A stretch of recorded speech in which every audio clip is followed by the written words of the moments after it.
विभीषण जी ने पुष्पक विमान उपस्थित किया। सीता जी को पुष्पक विमान में बैठाया, राम जी बैठे। विभीषण जी ने कहा हम चलेंगे पहुंचाने के लिए, राम जी ने कहा बैठो, चल पड़े। सुग्रीव जी ने कहा हम भी चलेंगे, बोले बैठो। हनुमान जी उछल करके आ गए, बैठ गए बगल में, बोले हम भी अयोध्या चलेंगे, बोले चलो। ये सब लोग तो बैठ गए, बड़े बड़े लोग। बड़े बड़े लोगों को तो कुर्सी मिल जाती है, साधारण लोग बेचारे क्या करें। अब जितने बानर थे वो सब बेचारे एक दूसरे को देखने लगे, उदास हो गए। जिनके लिए इतनी बड़ी लड़ाई लड़ी, वो सीता अयोध्या जा रही, राम जी जा रहे हैं। उन बानरों के मन के भाव को देखकर राम जी ने पूछा आप सबकी क्या इच्छा है? बानरों ने कहा हमारी भी इच्छा है कि हम आपकी अयोध्यापुरी का दर्शन करें, आपकी जन्मभूमि अयोध्या का हम दर्शन करें। हमारी भी इच्छा है हम आपका राज्याभिषेक देखें। भगवान ने बानरों से कहा चलो सब बैठ जाओ। सब बानर कूद कूद करके बैठ गए महाराज पुष्पक विमान में। राक्षस बेचारे खड़े थे वहां पे, विभीषण जी के जो सेवक थे। लंका में सब राक्षस थोड़ी मर गए थे, जो विभीषण के पक्ष के थे वो सब जीवित थे। उनकी पूरी आसुरी सेना थी, राक्षसों की सेना थी। विभीषण जी तो बैठ गए थे विमान में, वो राक्षस बेचारे दूर खड़े, हम क्या करें। भगवान ने कहा तुम सब चलो, सब चल करके अयोध्या का दर्शन करो। फिर तो महाराज विभीषण जी के सभी परिकर, सुग्रीव जी के सारे परिकर, जामवंत जी के जितने परिकर थे, भालू इत्यादि, वो सब को विमान में बैठाया राम जी ने। और सब लोग विमान में बैठने के बाद जय घोष करने लगे, बोलो श्री सीता रामचंद्र भगवान की जय। और ज्यों ही जय घोष हुआ विमान आकाश में उड़ पड़ा, चला विमान अयोध्या की ओर। चलत विमान कुलाल होई, जय रघुवीर कहे सब कोई। चलत विमान कुलाल होई, जय रघुवीर कहे सब कोई। जय रघुवीर कहे सब कोई। जय रघुवीर कहे सब कोई। विमान अयोध्या के लिए चला। जब विमान चला तो समुद्र के तट पर जब पहुंचा तो राम जी ने सीता जी से कहा देखो सीते, यहीं पर युद्ध हुआ था, यहां पर मैंने रावण को मारा था, यहां पर मैंने कुंभकर्ण को मारा। उन सारे स्थलों को आकाश में बैठे बैठे राम जी ने सीता जी को दिखाया। आगे बढ़े, किष्किंधा दिखाई पड़ा। राम जी ने कहा यही किष्किंधा सुग्रीव की राजधानी है, यहीं से सारी योजना बनी और बानरों की सेना आपको ढूंढने के लिए गई। मां जानकी ने कहा सुग्रीव की पत्नी जो तारा है और रूमा है, मैं उनसे मिलना चाहती हूं, उनसे मिल करके तब मैं अयोध्या चलूंगी। विमान उतर गया किष्किंधा में भगवान का। डायरेक्ट फ्लाइट नहीं थी, कनेक्टिंग थी, रुकते रुकते आना था। विमान जब चला है लंका से तो पहले किष्किंधा में उतरा, और किष्किंधा में उतरने के बाद बानरों से भगवान मिले। और जितनी बानरियां थीं, तारा, रूमा, ये सब, उन सब ने कहा हम भी अयोध्या का दर्शन करना चाहते हैं। सीता जी ने कहा चलो बैठो, वो साहब बैठ गई महाराज। विमान छोटा मोटा नहीं था। पुष्पक विमान की विशेषता क्या थी? बोले उसमें कितने भी आदमी बैठ जाएं फिर भी एक सीट खाली रहती थी, ये उसकी विशेषता थी। दिव्य विमान था, कुबेर का विमान था। चला विमान महाराज, सब बानरियों को ले लिया। फिर विमान जब किष्किंधा से चला तो पंचवटी पहुंचा। ऊपर से ही भगवान ने दिखाया देखो ये पंचवटी, ये गोदावरी जहां हम लोग स्नान करते थे, तो सारा स्थल दिखाया। वो स्थल भी दिखाया जहां पर प्रतिस्पर्धा हुई थी। लक्ष्मण जी निर्णायक बने थे, लक्ष्मण जी बैठे थे, सीता जी और राम जी में ये तय हुआ कौन तैर करके पार करके जल्दी उस पार निकल जाएगा, गोदावरी पार करके, और जो पहले तैर करके पहुंच जाए वो विजयी होगा। बोले इसका निर्णय कौन करेगा? बोले लक्ष्मण जी करेंगे। ऐसी ऐसी लीलाएं भगवान ने की। भगवान ने कहा सीते ये वही स्थान है, ये वही शिला है जहां पर लक्ष्मण बैठे थे और हम लोग जल विहार कर रहे थे।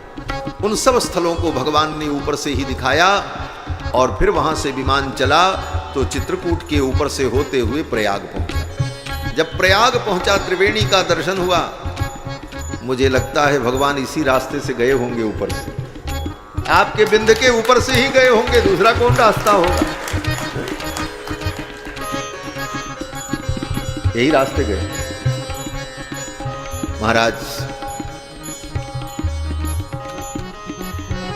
प्रयाग जब विमान पहुंचा तो ऊपर से ही भगवान ने दिखाया, देखो ये जमुना है, ये गंगा है, ये संगम है, ये भरद्वाज जी की तपस्थली है। और फिर विमान वहां प्रयाग में उतरा। प्रयाग में विमान उतरा। प्रयाग में जब उतरा, भरद्वाज मुनि को प्रणाम किया, आशीर्वाद प्राप्त किया। वहीं से हनुमान जी को भेज दिया, जाकर के भरत जी को सूचना दे दो मैं आ रहा हूं। हनुमान जी पहुंचे और हनुमान जी ने जाकर के भरत जी को बताया, रिपु रण जीत सुजस सुर गावत, सीता अनुज सहित प्रभु आवत। सीता लक्ष्मण के सहित प्रभु आ रहे हैं। अब तो भरत जी की प्रसन्नता का ठिकाना नहीं। शत्रुघ्न जी महाराज ने दौड़ करके अयोध्या में सूचना की, पूरी अयोध्या सजाई जाने लगी और देखते देखते संपूर्ण अयोध्या को दुल्हन के समान सजा दिया। भैया भरत पुष्प लेकर के प्रतीक्षा कर रहे थे, रघुनाथ जी आएंगे, आंखों से अश्रुधारा बह रही। विमान तीर्थराज प्रयाग से फिर उड़ा और तीर्थराज प्रयाग से जब उड़ा तो थोड़ी ही देर में कहां पहुंच गया, बोले अयोध्या। ऊपर से सरयू जी दिखाई पड़ी। भगवान श्री राम ने सरयू जी को दर्शन कराया। देखो सीते, ये सरयू नदी प्रवाहित। कैसी है सरयू? बोले सरयूर यूप मालिनी। सरयू जी के तट पर सोने के खंभे गड़े हुए थे महाराज। उस समय के अयोध्या का जो वैभव था, अयोध्या का बहुत कुछ भाव और वैभव और अयोध्या की आध्यात्मिक संपदा विनष्ट हो गई। कुछ नया हुआ और कुछ नुकसान भी हुआ। मैं ज्यादा नहीं कहूंगा। अयोध्या में कुछ नया भी हुआ लेकिन नुकसान भी हुआ। वह परंपरा, वो भाव, वो संस्कृति, वो साधना, वो उपासना, वो संतों का स्वाध्याय, वो सब समाप्त। क्यों?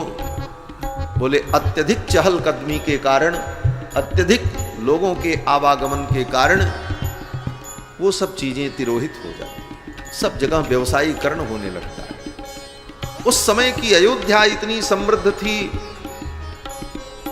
महर्षि वाल्मीकि कहते हैं कि सरयू जी के किनारे एक दो नहीं हजारों यूप गड़े हुए थे। यूप, यूप माने स्तंभ। कौन सा स्तंभ? बोले यज्ञ में जो यूप बनाया जाता है,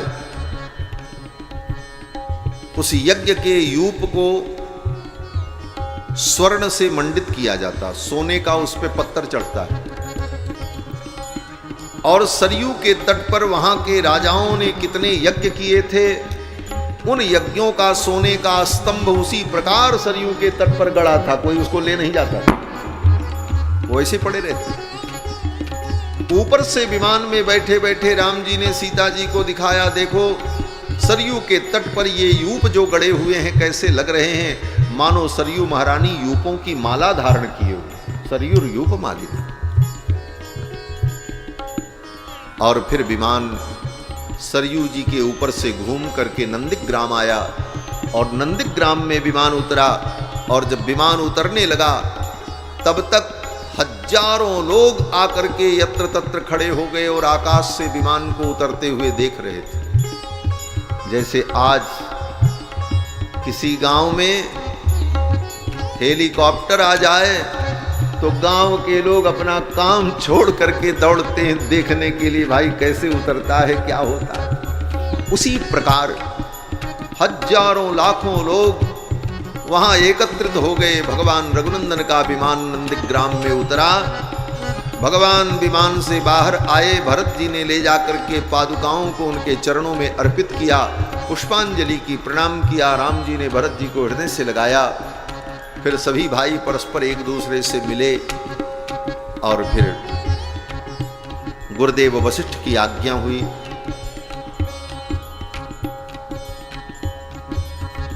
चारों भाइयों ने स्नान किया और फिर ये हुआ कि अब राम जी का राज्याभिषेक। मंत्रियों ने वशिष्ठ जी से कहा, गुरुदेव इसके लिए मुहूर्त क्या होगा? वशिष्ठ जी ने कहा, कोई मुहूर्त नहीं, अभी राज्याभिषेक होगा, इसी समय होगा। राम जिस समय राजा बनेंगे वही सबसे सुंदर मुहूर्त होगा। और उसी समय श्री सीता रामचंद्र जी को गुरुदेव वशिष्ठ ने अयोध्या के राज सिंहासन पर विराजमान किया और स्वर्ण का किरीट मुकुट, जो किरीट मुकुट ब्रह्मा जी ने इक्ष्वाकु मनु के मस्तक पर रखकर अयोध्या का राज्य सौंपा था, वह किरीट मुकुट वशिष्ठ जी ने अपने हाथों से उठाया और राम जी के मस्तक पर धारण कराया। और जब राम जी के मस्तक पर मुकुट धारण कराया, देवताओं ने पुष्प की वर्षा की, जय जयकार की और वशिष्ठ जी महाराज ने राम जी के मस्तक पर प्रथम तिलक किया। प्रथम तिलक वशिष्ठ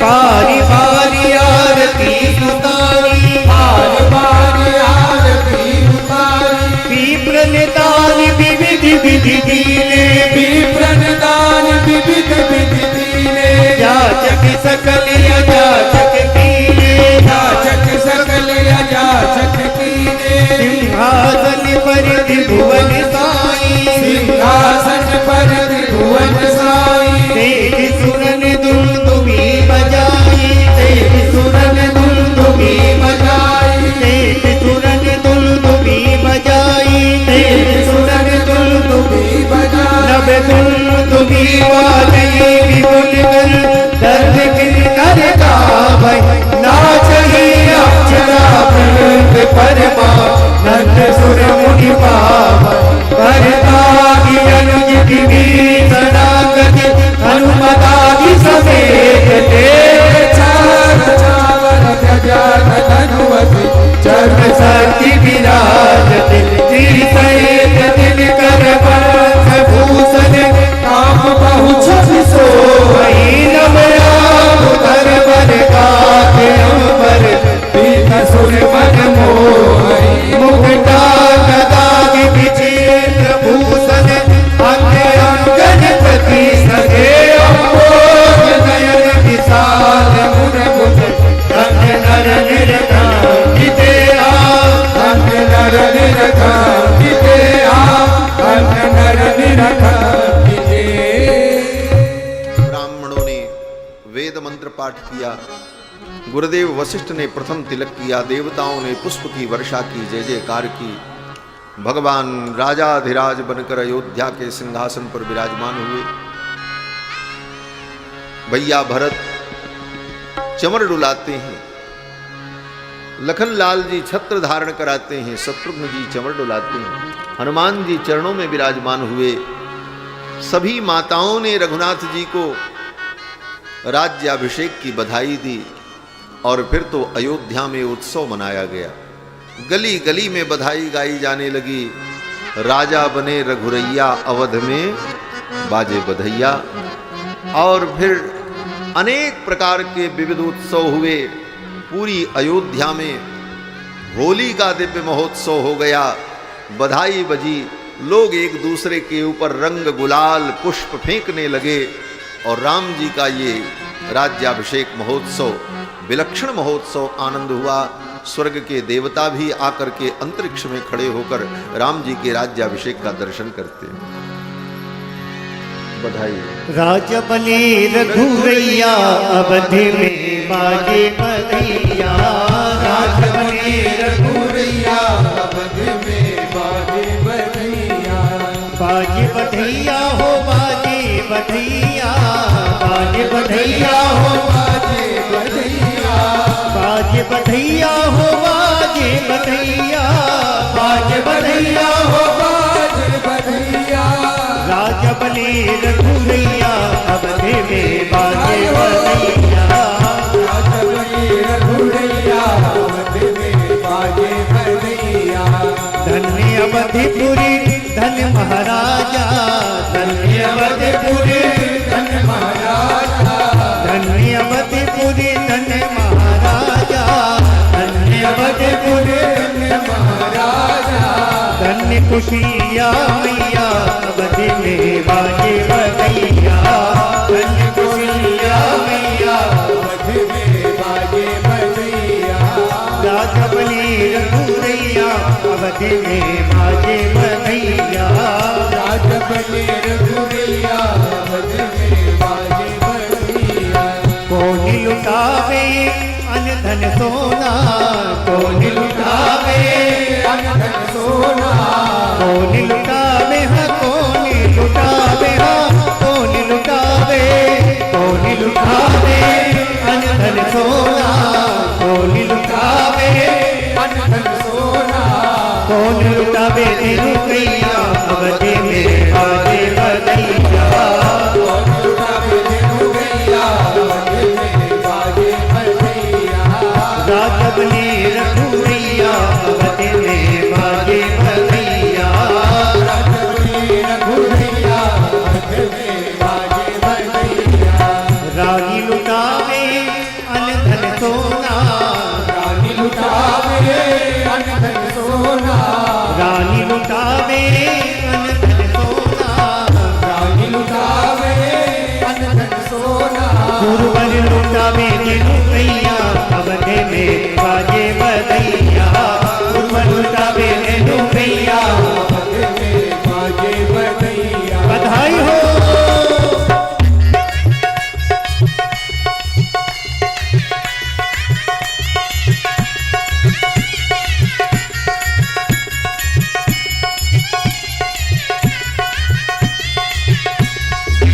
बोला राजा रामचंद्र की जय हो।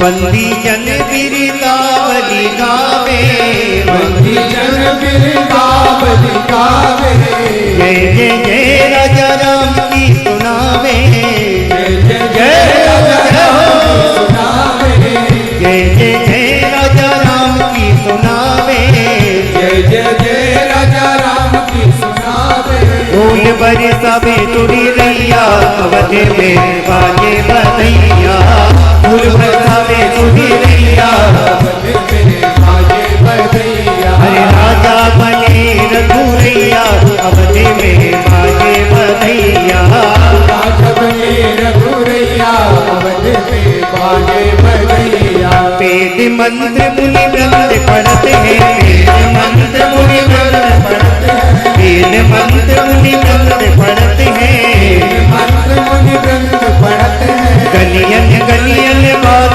बजते हैं, गलियन गलियन बात बजते हैं, गलियन गलियन बात बजते हैं, गलियन गलियन बात बजते हैं, नाचे लोग रघुरैया अवधि में बाजे बधैया, नाचे लोग रघुरैया अवधि में बाजे बधैया, राजा बने रघुरैया अवधि में बाजे बधैया, राजा बने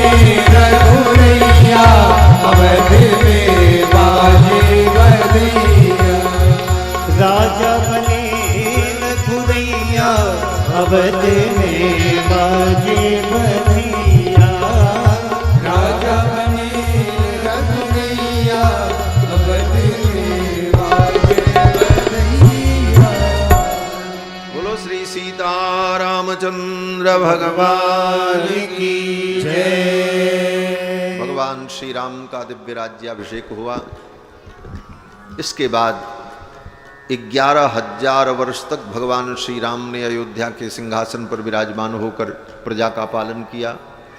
10 वर्ष सहस्राणि 10 वर्ष शतानि च रामो राज्यमुपाश्रित्वा ब्रह्मलोकम प्रयास्यति। और 11,000 वर्ष राज्य करने के बाद राम जी ने जब निज धाम गमन किया, किसी को राम जी ने नहीं छोड़ा, सबको अपने साथ ले गए।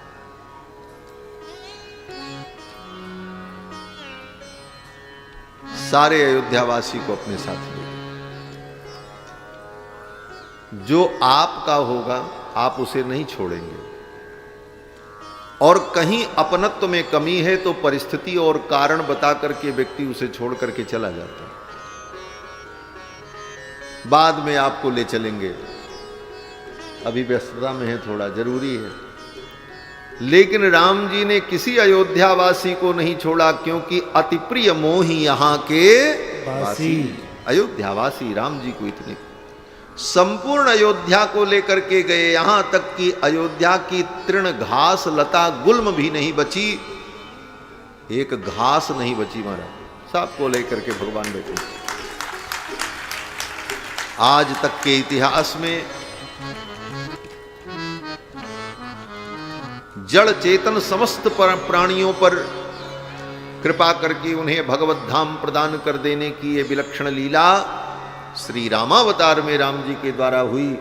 ये राम जी का औदार्य है, राम जी की महानता है, और राम जी का राज्य और राम जी की ये भक्त वत्सलता, राम जी की उदारता, चरणाश्रितों पर कृपा करने का स्वभाव, यही राम जी का हम सभी लोगों के लिए आश्रय है। और रामायण के माध्यम से इन्हीं विषयों को हम लोग सुनते हैं और अनुभव करते हैं। राम जी ने तो अपनी लीला को पूर्ण किया। राम जी की उस समय आवश्यकता थी, इसलिए धरती पर अवतार लेकर के राम जी ने लीला की। आप कहोगे उसके बाद राम जी की आवश्यकता नहीं थी, बोले उसके बाद भी राम जी की आवश्यकता है, आज भी राम जी की आवश्यकता है, और अनंत काल तक राम जी की आवश्यकता रहेगी। राम जी के बिना तो कुछ रह नहीं सकता। बोले तो अब वो आवश्यकता की पूर्ति कौन करेगा? राम जी तो अपने धाम चले गए। बोले राम जी भले धाम चले गए उस रूप से, लेकिन राम जी आज भी अयोध्या में विराजमान है। तुलसी तब के से अजहु जानिए रघुबर नगर बसैया। आज भी राम जी वैसे बने, लेकिन उनका अनुभव करना होगा। कैसे अनुभव करेंगे? बोले रामायण के माध्यम से। आज भी रामायण के रूप में राम जी हमारे आपके बीच में, इसी रामायण में राम जी, इसी रामायण में राम जी को ढूंढो। इसका नाम है रामायण।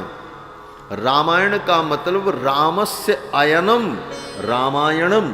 ये राम जी का अयन है, राम जी का घर है, इसी में राम जी हैं, इसी में राम जी। राम जी कहीं गए नहीं। आज भी राम जी मिलते हैं, आज भी राम जी का दर्शन होता है, लेकिन वो भाव हो तो कैसे होगा? बोले ये जानने के लिए इस रामायण के माध्यम से राम जी का अनुभव करो। यही महर्षियों ने, आचार्यों ने कहा। इसी उद्देश्य से रामायण का अनुसंधान और रामायण की कथा का चिंतन भक्तजन करते हैं। 9 दिनों तक हम सभी लोगों ने अपनी गतिमति के अनुकूल रामायण का आस्वादन किया, और यह संपूर्ण श्रेय यशस तिवारी जी को, सीता शरण तिवारी जी को प्राप्त हुआ। इन्होंने 2 वर्षों से प्रयत्न किया, स्वयं बता रहे थे। योजना बनी, भगवान की कृपा हुई, और सब कुछ अनुकूल वातावरण बना, और भगवान की ये कथा आज पूर्णता को प्राप्त हो रही है।